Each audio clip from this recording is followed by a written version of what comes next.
ఇన్స్టంట్గా ఇంట్లో ఉన్న ఐటమ్స్తోనే ఎగ్తో ఇలా ఒకసారి చేసి చూడండి. టేస్ట్ అయితే మర్చిపోలేరు, చాలా బాగుంటుంది.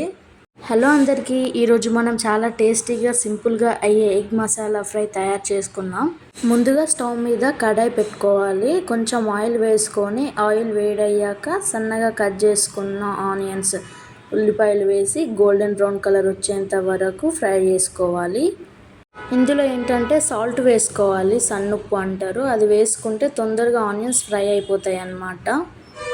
ఇప్పుడు ఒక రిక్క కరివేపాకు వేసుకోవాలి. అది చాలా టేస్ట్ని ఇస్తుంది అండ్ మన హెల్త్కి కూడా చాలా మంచిది కరివేపాకు తింటే. మంచిగా ఫ్రై అయ్యేలా కలుపుకుందాము. ఆ తర్వాత కొంచెం అల్లం, పసుపు, కారం, అలాగే అవసరమైనంత మసాలా అంటే ధనియాల పొడి, గరం మసాలా మంచిగా మిక్స్ అయ్యే వరకు కలుపుకోవాలి. సాల్ట్ అయితే అవసరం లేదు, ఎందుకంటే మనం ముందే వేసుకున్నాం కాబట్టి. ఇప్పుడు మనం ముందుగా బాయిల్ చేసి పెట్టుకున్న ఎగ్స్ని ఇందులో వేసుకోవాలి, ఇలా మధ్యలో కట్ చేసుకొని. స్టవ్ లో ఫ్లేమ్లో పెట్టుకోవాలి మంట.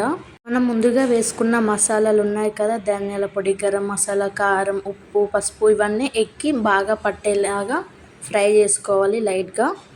2 minutes ఫ్రై చేసుకున్న తర్వాత అవన్నీ ఎగ్కి పట్టి మంచిగా టేస్ట్ వస్తుంది. చూడండి ఎంత టేస్టీగా ఉందో. చూసారు కదా సింపుల్గా ఎగ్ మసాలా ఫ్రై ఎలా రెడీ అయిందో. మీరు కూడా ట్రై చేసి కామెంట్లో చెప్పండి. వీడియో నచ్చితే లైక్ చేయండి.